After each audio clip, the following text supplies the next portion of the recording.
browning rice inside a meatball so it cooked itself, stretching a can of beans 3 ways before payday, frying egg patties into something tasting almost like the Chinese place. None of it was written down. Here are 30 dinners from 1960s cookbooks, and the kitchen dignity that vanished with the people who cooked them alone. Franks and beans was the dinner you made when the clock said 6:30, the wallet said empty, and the skillet was already on the burner before your coat was off.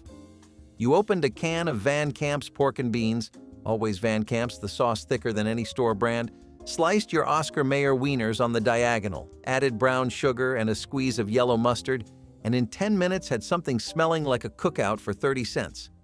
The trick was heat. Too high and the beans scorched to the bottom. Low and slow, lid half on, until the sauce thickened and the hot dog swelled and split at the edges. You ate it from the pan sometimes, crackers instead of a fork. Nobody was watching. That's the part nobody tells you about cooking alone. The freedom of it, the lack of theater. By the 1970s, frozen dinners brought the competition, and Franks and beans quietly left the table. The skillet that made it went to an estate sale with everything else.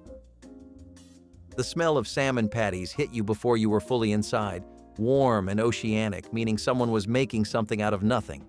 Canned pink salmon, bones left in because they were soft enough to eat, and every mother insisted they were good for you, got flaked with crumbled saltines, 1 egg, a spoonful of yellow mustard, and dried onion flakes. Shaped with wet hands into a skillet where Crisco was already shimmering. 2 minutes aside, 3 if you wanted the crust darker.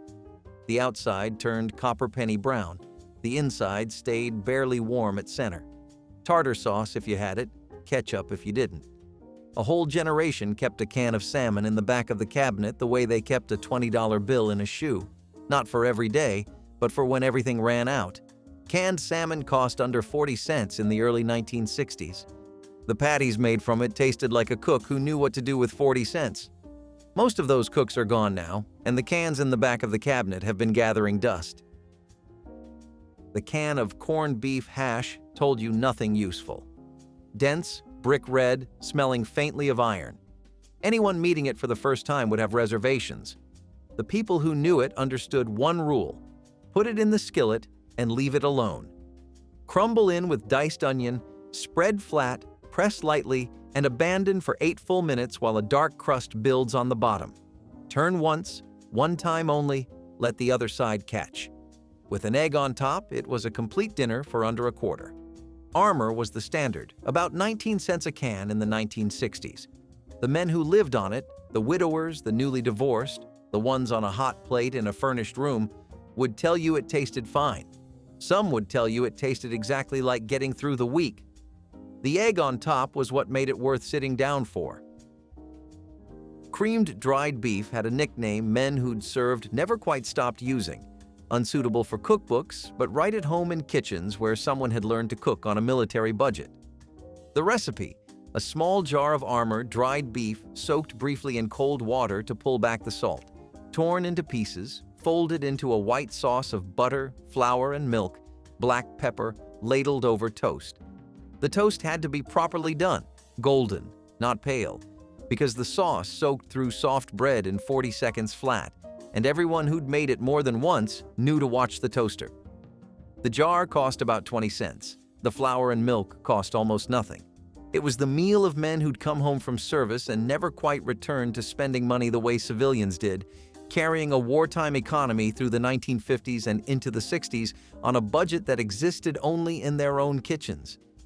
The jars have retreated to specialty shelves now, waiting for someone who still knows what they're for.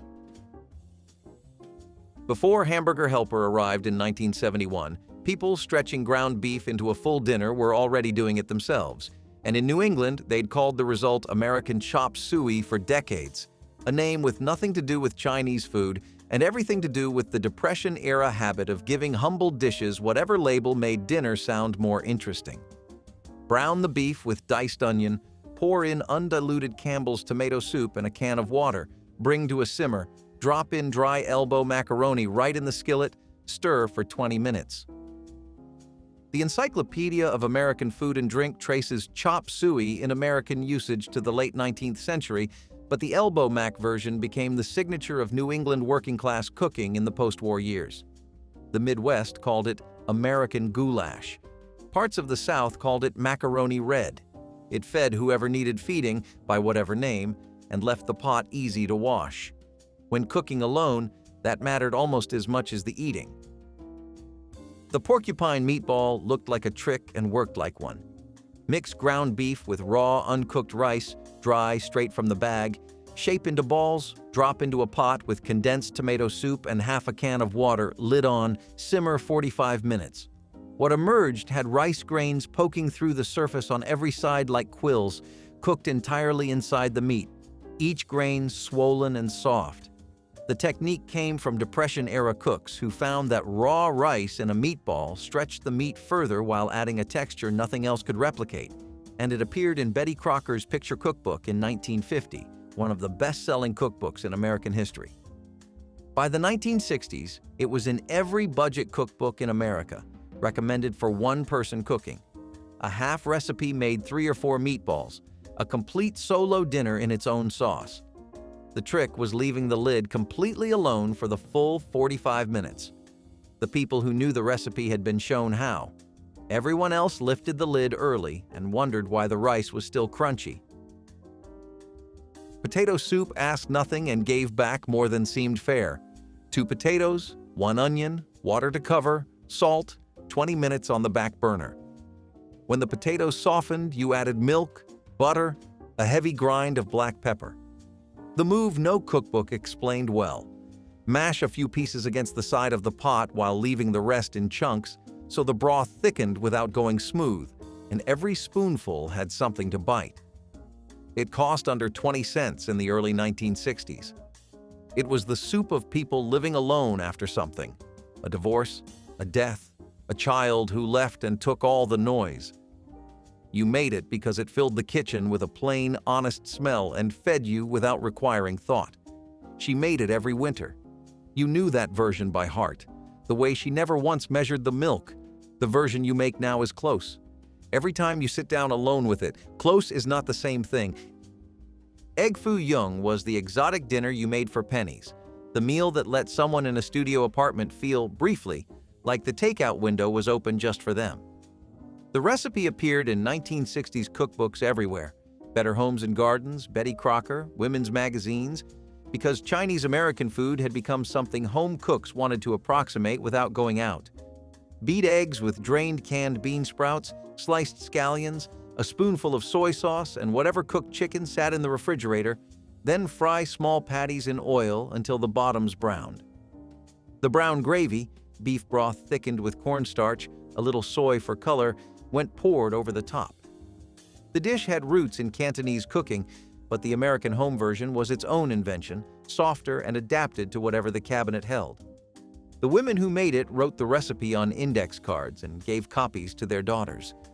Most of those cards are in junk drawers now, ink faded past reading. Tamale pie was what you made when ground beef and a can of beans needed to become something that actually felt like dinner. Brown the beef with onion and garlic, add kidney beans, canned tomatoes, chili powder, and cumin, let it thicken.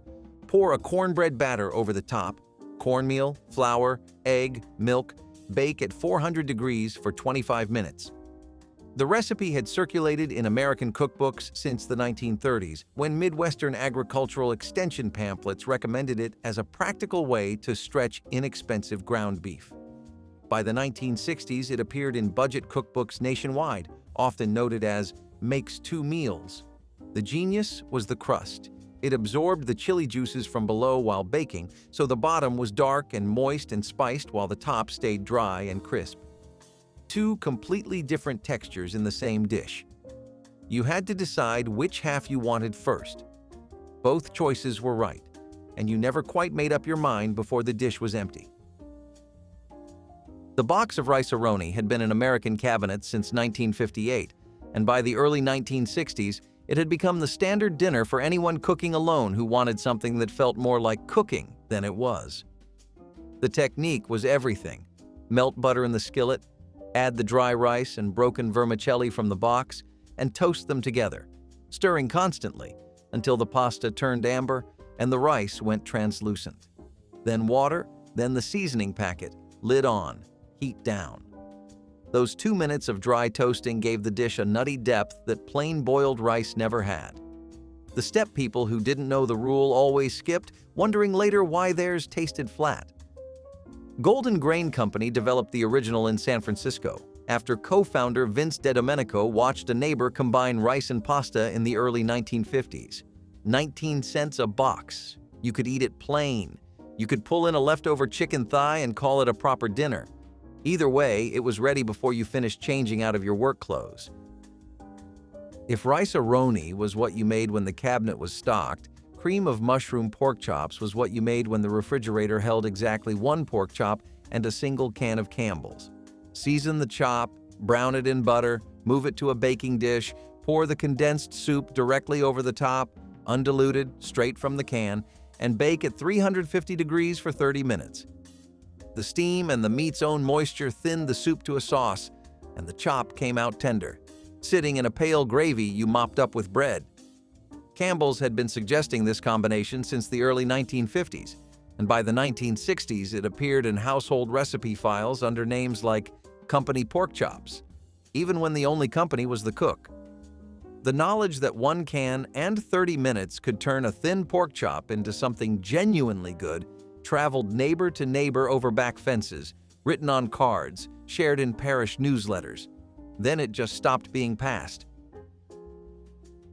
Welsh rarebit, the name that made it sound like it required a hunting license, was sharp cheddar melted with Worcestershire sauce, dry mustard, and a splash of dark beer or milk poured over toast.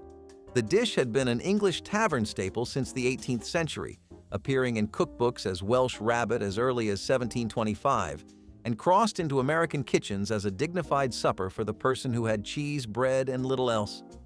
In the 1960s, it still appeared in Good Housekeeping as a savory, sophisticated but cheap. The trick nobody figured out alone.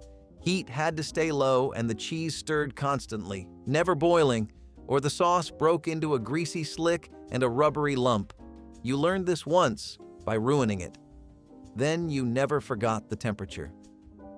The people who made rarebit well had been shown at the stove by someone who'd also been shown, the recipe passing hand to hand, not page to page, until the line of hands ran out and the dish quietly stopped showing up on Tuesday nights. There was no announcement. It just stopped. The stuffed bell pepper was the dinner that looked like effort. 1 green pepper, top cut off and seeds shaken out, packed with seasoned ground beef and raw rice, nestled upright in a saucepan. A can of tomato soup poured over it. Lid on. Simmered 45 minutes until the pepper went soft and the rice cooked through inside the meat.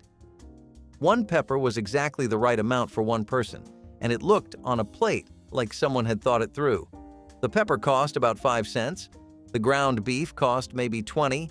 A meal under 30 cents that looked considerably more intentional.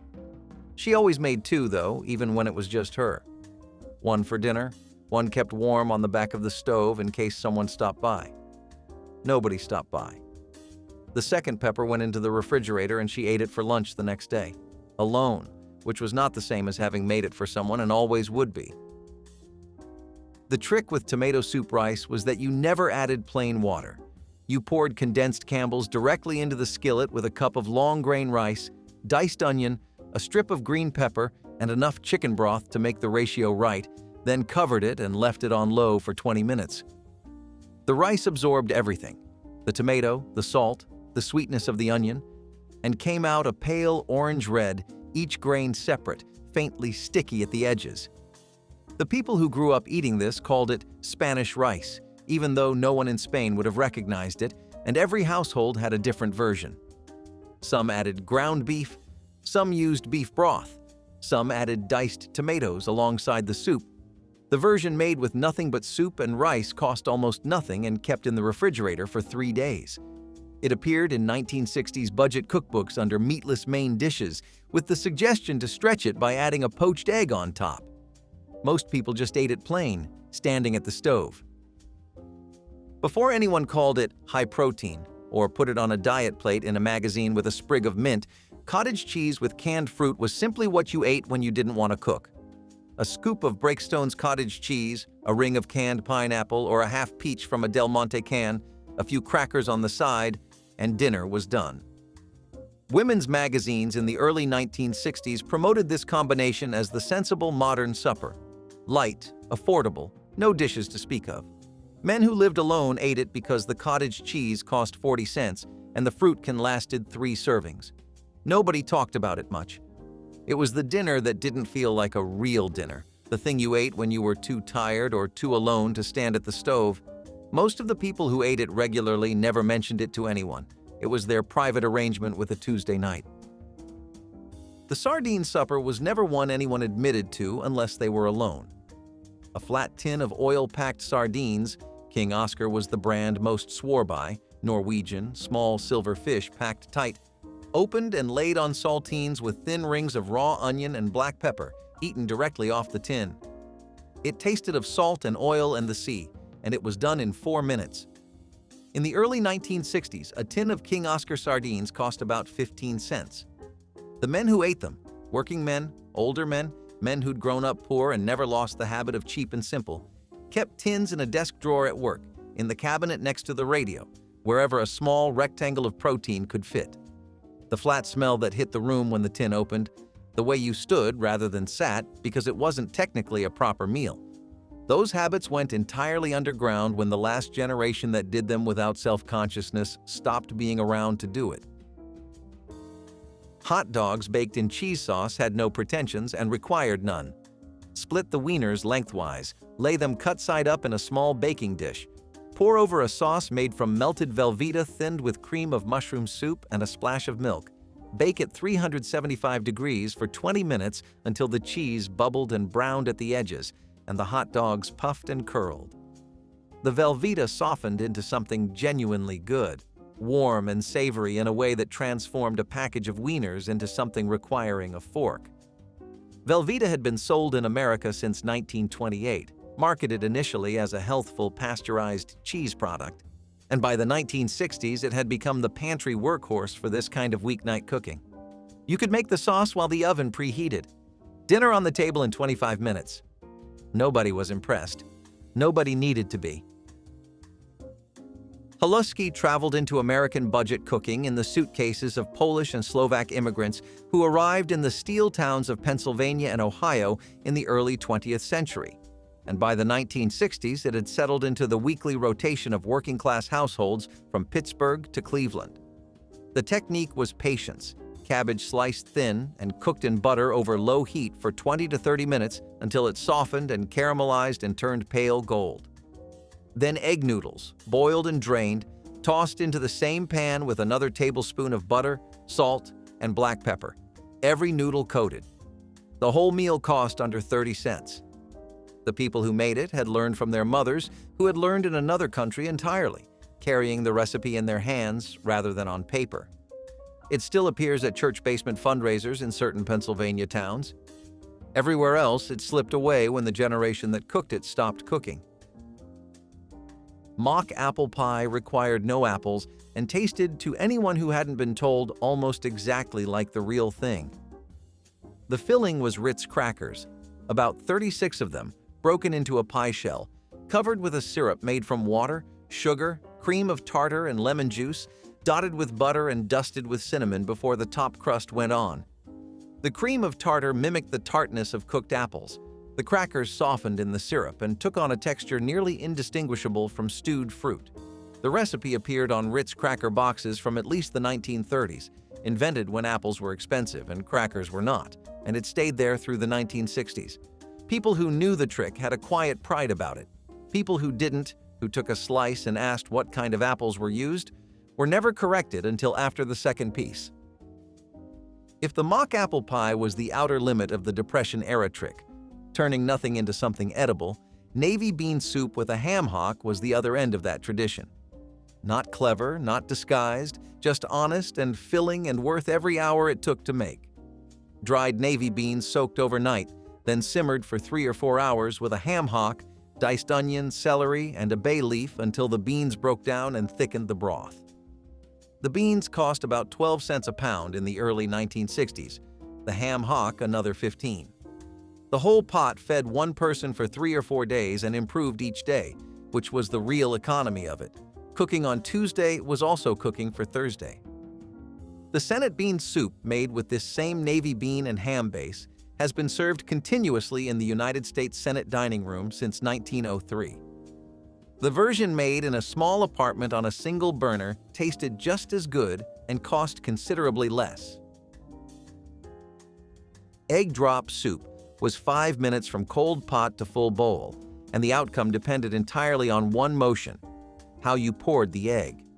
Bring chicken broth to a simmer. Stir in a teaspoon of cornstarch dissolved in cold water. Without this, the egg dispersed into murky clouds instead of distinct ribbons. Then pour the beaten egg in a slow, thin stream, while stirring the broth in a single continuous circle. The egg cooked in long, yellow-white ribbons the moment it hit the hot liquid, soft and silky, nothing like scrambled. Soy sauce, white pepper, a sliced scallion on top. Total cost under 15 cents.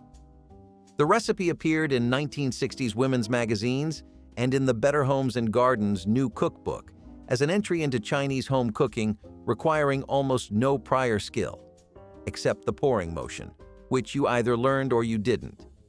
You poured too fast once and got pale floating scraps instead of ribbons. After that, you understood. You never explained it to anyone. You just showed them. Potato pancakes turned the cheapest vegetable in the American kitchen into something crisp-edged and golden and worth eating for dinner. Grate raw russet potatoes on the coarse side of a box grater.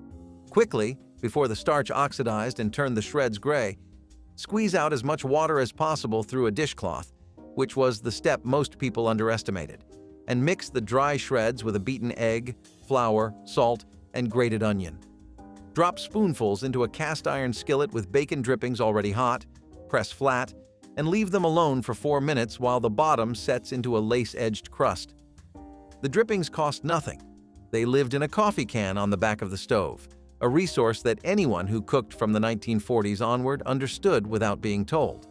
German and Eastern European immigrants brought the technique to America before the turn of the century. By the 1960s, potato pancakes appeared in home economics textbooks as a budget protein stretcher. Applesauce if you had it, ketchup if you didn't. Either way, better than almost anything that cost more. Pancakes for dinner was never announced ahead of time. It appeared on the nights when the wallet was empty before payday, or when something had gone wrong and nobody wanted to decide. You mixed biscuit with an egg and milk right in the measuring cup, heated the skillet until a drop of water skittered across, and poured rounds you watched until the bubbles held and the edges set before you turned them. Butter on each one, maple syrup that was probably only maple flavored, and you ate standing at the counter because the table felt too formal for what this was. Biscuit had been advertising breakfast for dinner in women's magazines since the 1950s, always with photographs of smiling families, which was not exactly the situation most people found themselves in, making it alone on a Thursday. It was a quiet dignity, the decision to make something warm and good when the easier option was nothing. She made pancakes on those nights. You knew exactly which nights she meant without asking. One-pan skillet spaghetti eliminated the largest inconvenience of cooking pasta alone, the second pot. Brown a 1/4 pound of ground beef in a large skillet, drain the fat, add a can of tomato sauce, a 1.5 cups of water, dried oregano, then lay the dry spaghetti in, broken in half to fit, pressing it into the liquid as it softened and turning it occasionally as the strands absorbed the sauce from below while steam cooked them from above. In 25 minutes, the pasta was done and coated rather than drowning, the sauce reduced around it. The technique appeared in 1960s budget cookbooks under names like one-dish spaghetti, and it required only one pan to wash. For anyone cooking alone in a small kitchen, the washing mattered. The flavor mattered too, but the washing was what you thought about at 9:30 at night when the energy was already mostly gone. The hamburger and noodle bake was the meal that asked to be remembered but never was. Ground beef browned with onion, mixed with egg noodles and condensed tomato soup and a splash of Worcestershire, spooned into a buttered Pyrex dish and baked at 350 degrees for 30 minutes until the top dried to a crust and the edges pulled from the glass. It could be assembled in 20 minutes and eaten over 3 evenings from 1/2 pound of beef. In the 1960s, cookbooks aimed at single women specifically recommended baking in small Pyrex dishes rather than full casseroles, noting the quart size is right for one person eating alone. She made this every other week, more or less. The recipe card is still in her handwriting somewhere, the ink brown now at the edges, the Pyrex dish in someone else's cabinet. Nobody makes the dish anymore. The dish is just a dish now, to whoever has it. Creamed peas on toast had outlasted everything that was supposed to replace it. Frozen bird's eye peas, flash frozen using Clarence Birdseye's quick freeze method, which he had patented in 1927, making them available nationally by the late 1930s and standard in every grocery freezer case by the 1950s, got cooked briefly in a small saucepan, then folded into a white sauce made from butter, flour, and milk, and ladled over toast. Depression-era cooks had kept the dish alive through the lean years as a vegetable main course requiring no meat and costing almost nothing, and it carried that reputation quietly into the 1960s as the meal of people who had learned to eat simply and never quite unlearned how. You can still find it in cookbooks from the period, listed under meatless suppers with no apology and no embellishment. The people who made it didn't do it out of pride. They did it because someone had once made it for them, and the taste was the taste of being taken care of. That version is gone. Chili mac was not a recipe so much as a decision. Boil a cup of elbow macaroni, drain it, ladle a can of Hormel or Wolf brand chili directly over the top, hot, undiluted, unimproved, and eat with a fork or spoon depending on the mood. Ready in 12 minutes. Wolf brand chili had been made in Texas since 1895. Hormel began canning their version in the 1930s. By the 1960s, both brands sat in every grocery store in America for about 25 cents a can. There was a hierarchy among the men who ate canned chili over pasta that nobody discussed openly, but everyone understood. Wolf brand. If you could get it, Hormel if you couldn't, store brand only under duress. The people who kept this ranking without ever stating it out loud were the same people who knew, without looking at the clock, exactly when the macaroni was done. Baked beans on toast apologized for nothing. Heat a can of Van Camp's pork and beans, not barbecue style, plain with the thin sweet sauce. Pour it over 2 slices of buttered white toast and eat it while the bread is still warm enough to go soft underneath. The combination arrived in American budget households from British working-class cooking, where beans on toast had been a staple since Heinz introduced canned baked beans to Britain in 1886, and they became an everyday protein source for factory workers who needed something filling they could make in 5 minutes before a shift. In the early 1960s, a can of Van Camp's cost about 15 cents. 2 people could eat for 30 cents combined, the kind of arithmetic that determined what was on the table at the end of the month. The people who ate it regularly knew that just beans on toast could mean a dozen different things depending on who had made it and why, and whether anyone had bothered to use the good butter. Split pea soup was never a quick dinner. You soaked the peas overnight, which meant deciding the night before, a kind of planning that required a certain settled quality in the days ahead, the feeling that the pot would still be worth starting. The next day, you simmered them for 2 hours with a ham bone, onion, a carrot, salt, and black pepper, stirring occasionally while the peas dissolved and thickened the broth.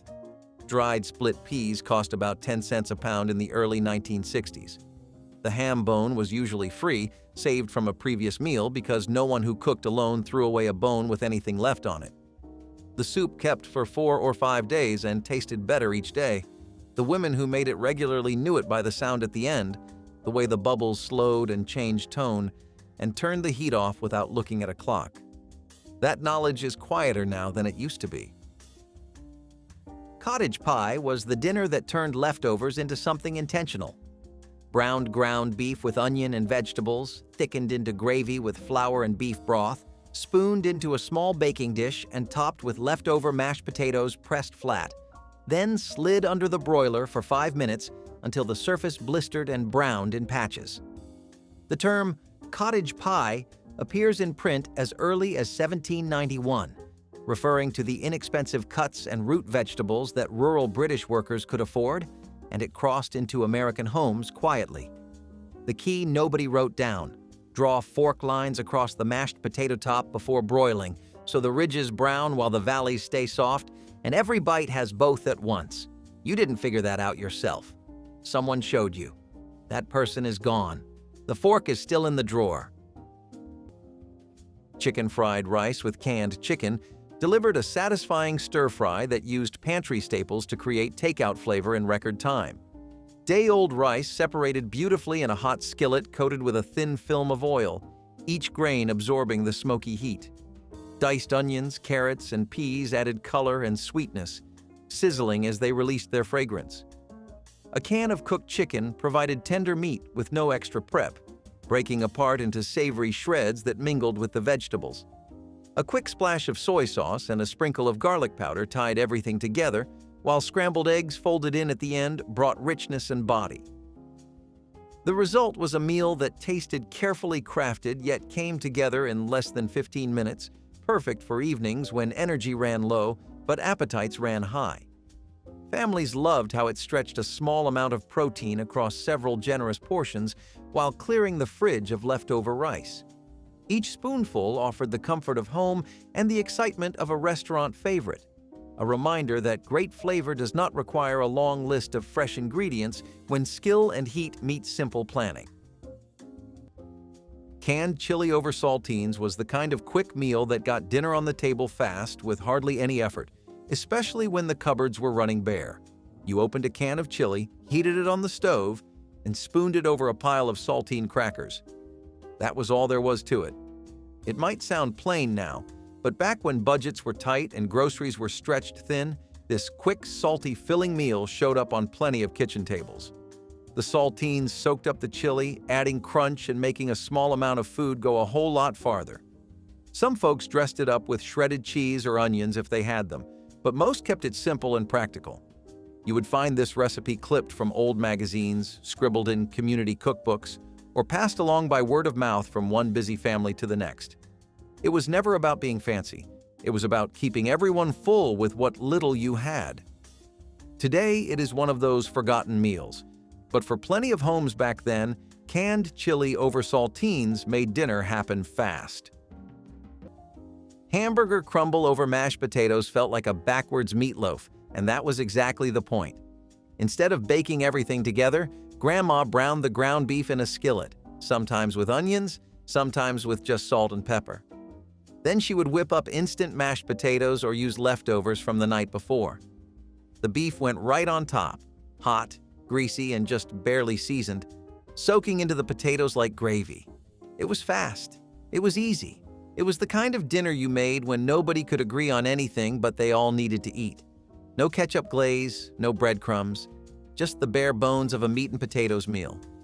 It was humble, but filling, messy, but comforting. And every now and then she would throw some peas on top or a handful of cheese. But even plain, it worked. It always worked. In homes where food had to stretch, this was one of the smartest tricks in the book. Cold canned salmon salad was one of those quick, thrifty meals that turned an inexpensive pantry staple into a fast, protein-packed plate when groceries were running low. You flaked canned salmon into a bowl, stirred in mayonnaise, and chopped celery if you had it, and served it up cold. That was all there was to it. Fast, simple, and surprisingly satisfying when families needed something filling in a hurry. It might not sound exciting now, but back then, this recipe showed up in lunchboxes, on picnic tables, or tucked onto a dinner plate when meat was scarce and time was tight. The salmon added protein, the mayo brought it all together, and the celery gave it crunch if you were lucky enough to have some in the fridge. Families leaned on meals like this to stretch their groceries and keep everyone full without much effort. You would find cold canned salmon salad scribbled onto old recipe cards, passed down by neighbors, or quietly tucked into Grandma's collection of forgotten quick meals. It might be overlooked now, but back then this was a reliable 10-minute fix when money was tight. Country ham and red-eye gravy brought a bold, salty kick to the end of a long day, drawing on traditions that went back generations. Thin slices of country ham hit a hot skillet and sizzled until their edges crisped and their smoky scent filled the kitchen. Once the meat was removed, strong black coffee was poured into the pan to deglaze the savory bits, blending with a splash of water and a touch of butter to create the dark, rich gravy that gave the dish its name. The result was a sauce both bitter and savory, perfect for spooning over the ham or soaking into warm biscuits. In less than 15 minutes, the table held a meal that tasted slow, cooked, and soulful. Working families appreciated the speed while still honoring a Southern classic, and the sharp aroma of coffee and ham became a sign that dinner was ready. Each bite balanced salt, smoke, and a subtle bitterness, a reminder of farmhouse suppers where nothing was wasted and flavor came from skill and tradition rather than expensive ingredients. Egg in a whole toast was one of those fast, comforting breakfasts that managed to make plain old bread and eggs feel like something special in under 10 minutes. You would grab a slice of sandwich bread, cut a circle right out of the center, toss it into a hot skillet with a little butter, and crack an egg into the hole. That was all it took. The bread toasted up golden, the egg cooked right inside, and suddenly breakfast was on the table without much work or money spent.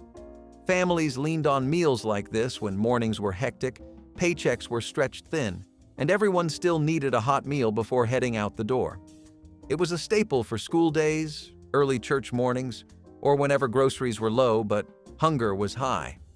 Some folks added cheese or herbs if they had them, but most kept it simple and practical. You would find egg in a hole scribbled on recipe cards, tucked into faded cookbooks, or passed down by word of mouth through generations. It might feel forgotten today, but back then, this quick breakfast trick kept countless families full, happy, and ready to face the day with just bread, eggs, and a hot skillet. Pork chops with apples on toast was one of Grandma's best fancy in 5 minutes tricks.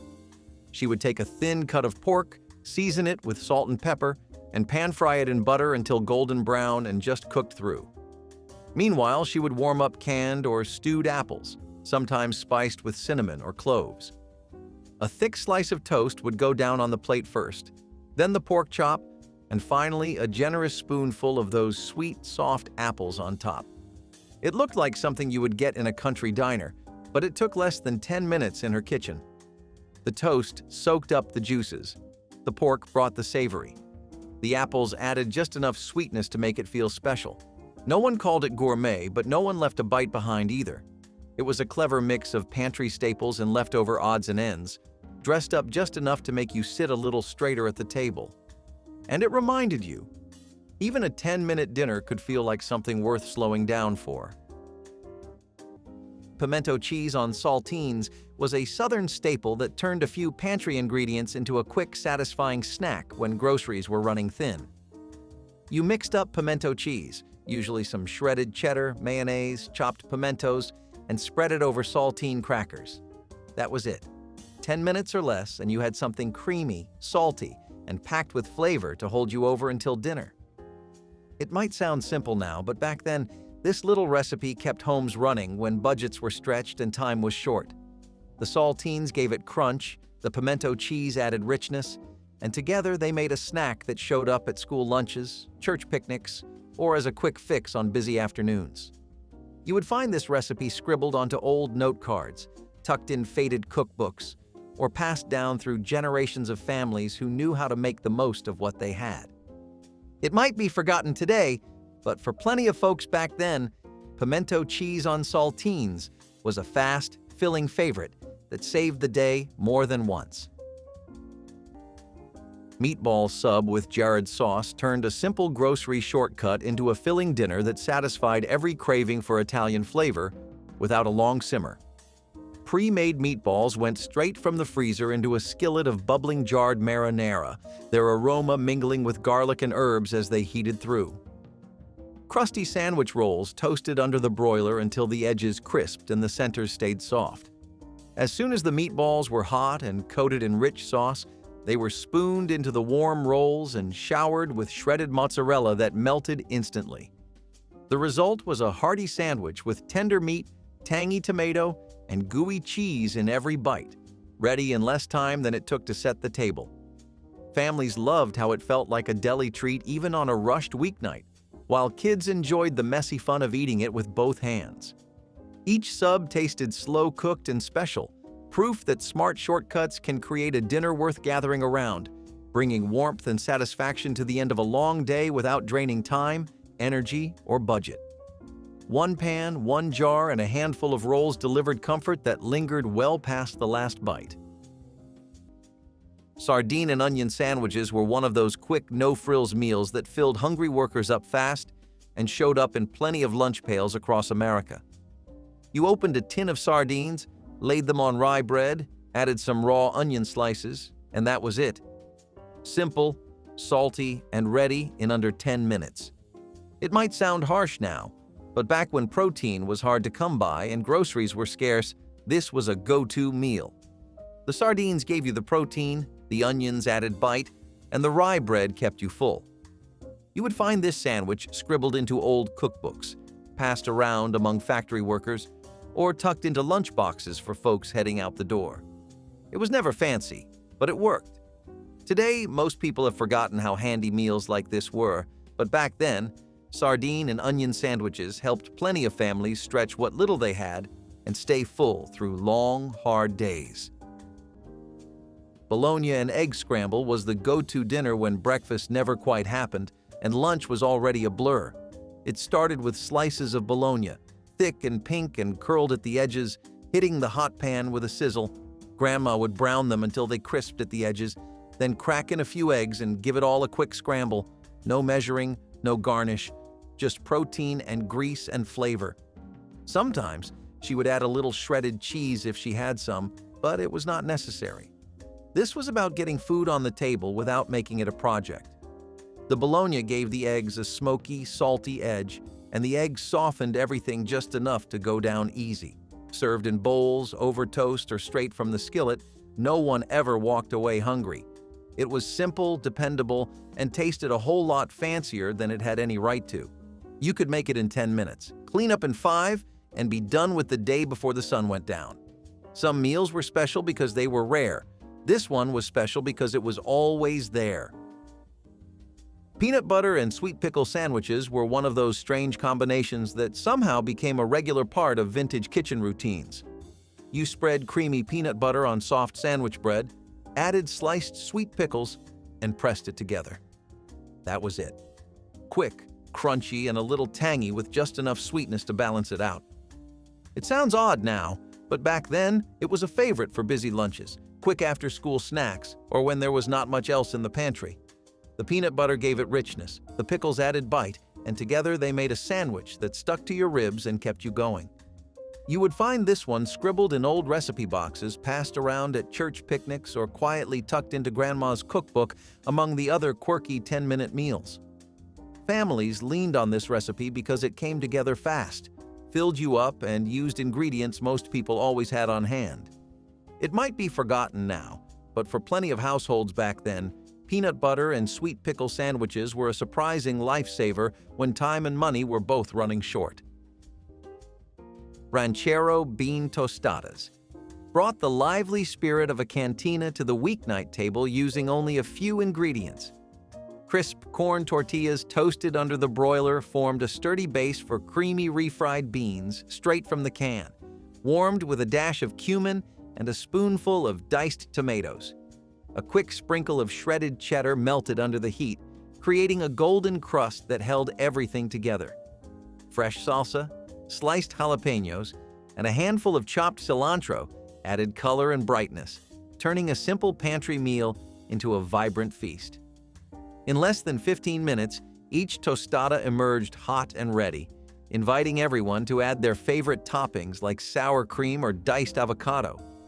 The crunchy base and savory beans offered a satisfying contrast that pleased both children and adults, proving that meatless dinners can still feel indulgent and filling. Every bite carried smoky spice and fresh garden flavor, perfect for nights when time was short, but a craving for bold taste remained strong, making this dish a regular star in kitchens that celebrated speed and flavor in equal measure. Cinnamon sugar butter toast was the kind of simple comfort food that could brighten up an afternoon in under 10 minutes, especially when there was not much else to work with. You toasted up some bread, slathered it with butter, sprinkled on cinnamon and sugar, and called it a snack. That was it. Quick, sweet, and surprisingly satisfying when groceries were scarce and everyone needed a little pick-me-up. It sounds simple, but back then, families leaned on recipes like this to stretch ingredients and turn basic pantry staples into something that felt like a treat. The butter gave it richness, the cinnamon sugar added sweetness, and the toast made it crunchy enough to feel special. You would find this little recipe scribbled onto old note cards, tucked into community cookbooks, or passed down through generations as a fast, affordable way to keep kids happy and tummies full. It might be forgotten today, but for plenty of homes back then, cinnamon sugar butter toast was the perfect fix for long afternoons and short grocery lists. Rice with butter and soy sauce was one of those dinners that made the most out of almost nothing. After the war, a lot of homes had rice in the pantry and not much else. Grandma would boil a pot, fluff it with a fork, and then stir in a generous pat of butter and just enough soy sauce to give it color and salt. It was not traditional, it was not fancy, but it did the job.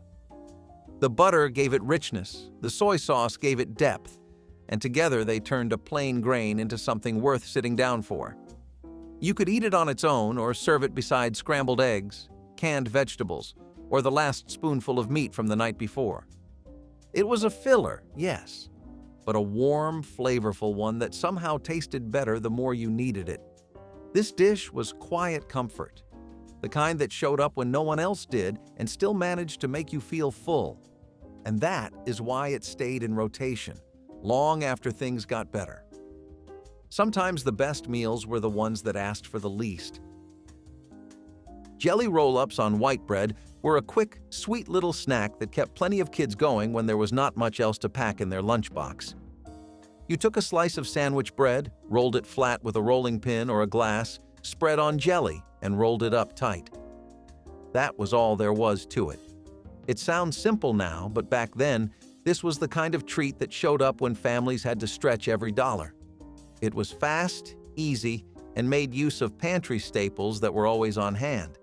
You would find these roll-ups tucked into school lunches, brought to church picnics, or passed around as after-school snacks when groceries were running low. The jelly added sweetness, the bread kept it filling, and it all came together in just a few minutes. It might be forgotten today, but for plenty of families, these jelly roll-ups were a quick fix that kept kids happy and parents sane. Cabbage and sausage fry-up offered big flavor and a full stomach with almost no preparation. Pre-cooked sausage slices hit the skillet first, releasing fat and spice that would season everything to come. Thin shreds of green cabbage followed, sizzling as they met the hot pan and softening into tender ribbons that soaked up the sausage drippings. A splash of vinegar or a pinch of red pepper flakes brightened the dish, while a quick toss brought everything together in less than 10 minutes. The combination of smoky meat and sweet cabbage made each bite taste richer than its humble ingredients suggested. Served alone or with a slice of bread, it filled plates and satisfied appetites without straining the grocery budget. Working families valued the ease, but they also loved the hearty, old-world flavor that reminded them of meals once cooked slowly, now captured in minutes. Quick macaroni and stewed tomatoes was one of those meals that showed up when there was not much left in the pantry, but families still needed dinner on the table fast. You boiled some elbow macaroni, opened a can of stewed tomatoes, and stirred it all together with salt, pepper, and a little butter if you could spare it. That was it. It sounds humble, but back when budgets were tight and grocery trips were rare, this simple stovetop meal came through.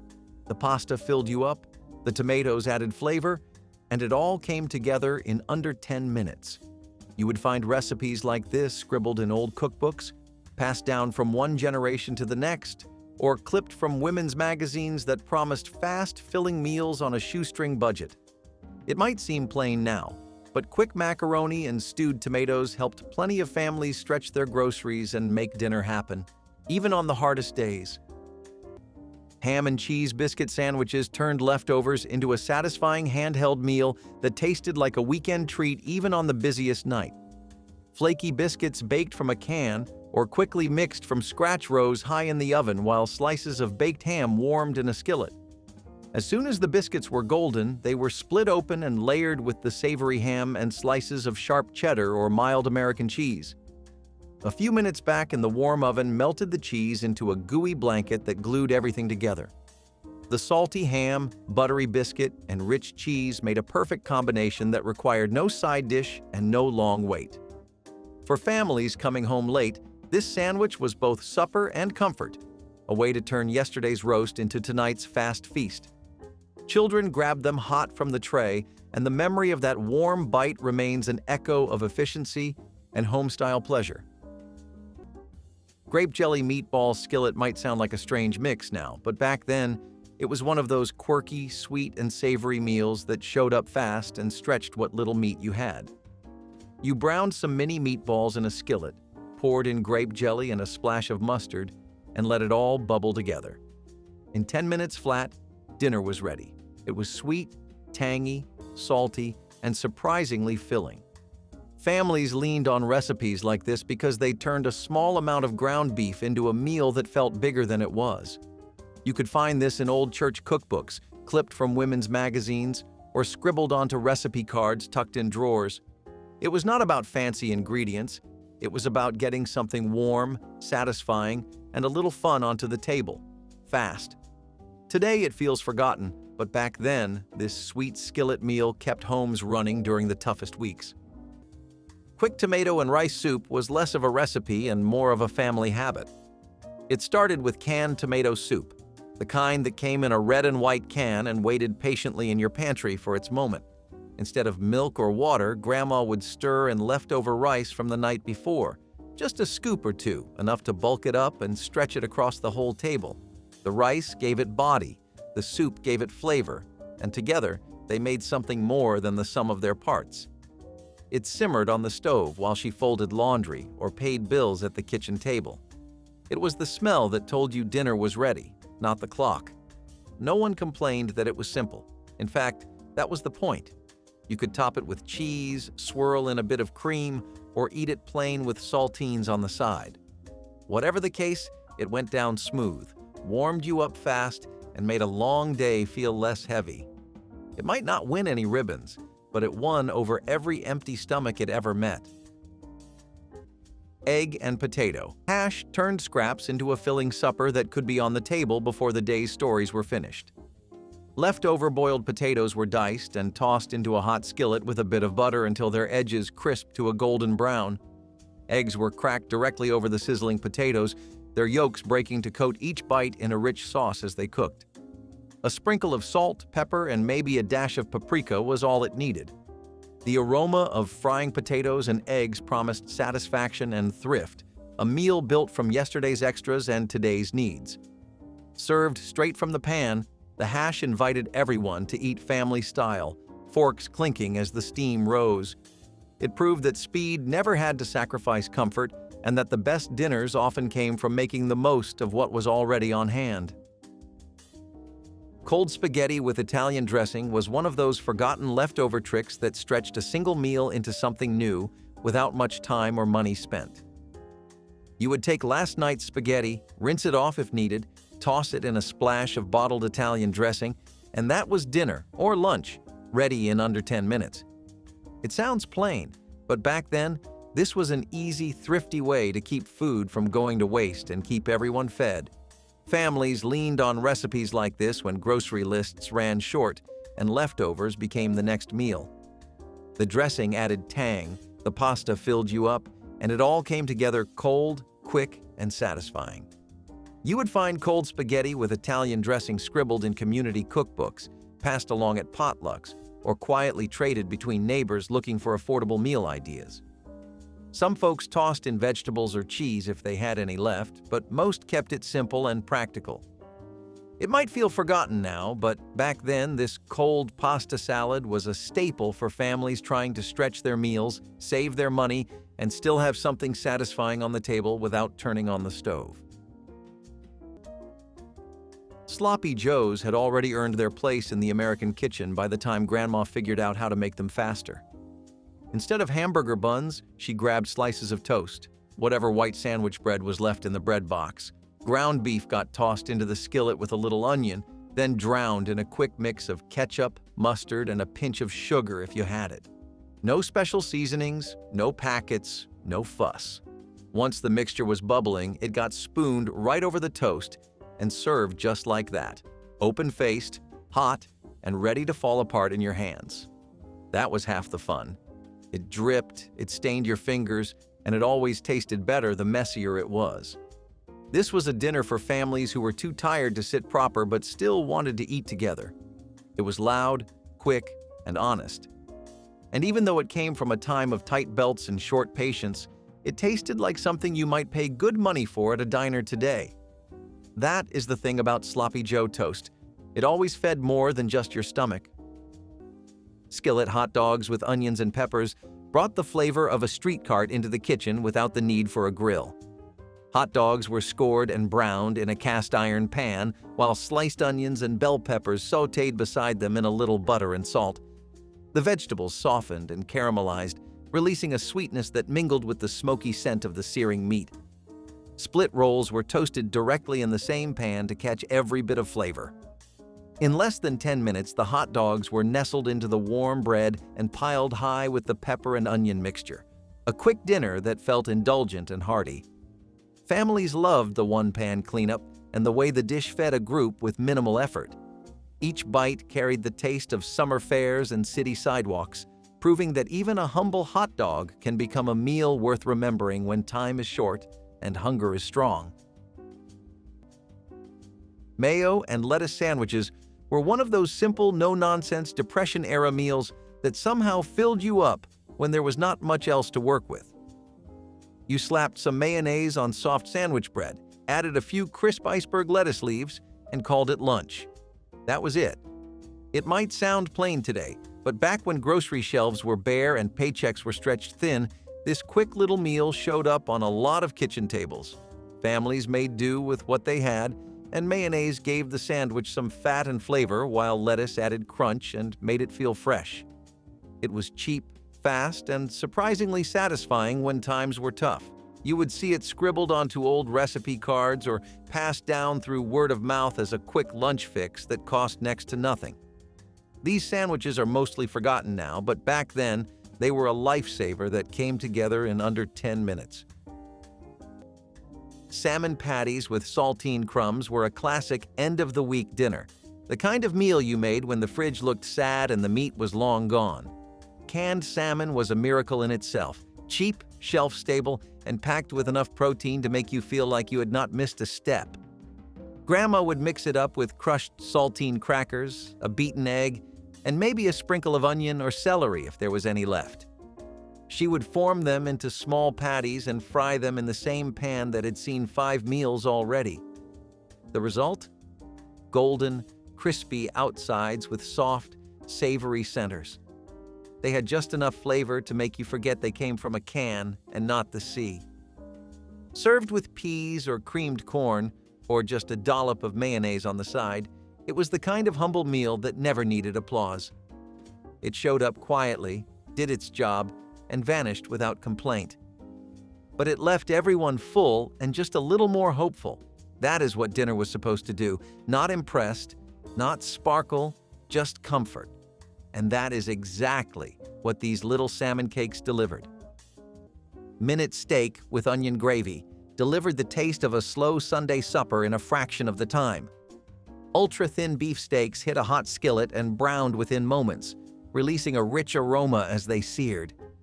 After the meat was set aside, sliced onions cooked in the drippings until they softened and turned sweet. Then a splash of beef broth and a dusting of flour transformed the pan juices into a smooth, savory gravy. The steaks returned to the pan for a brief simmer, soaking up the onion-infused sauce.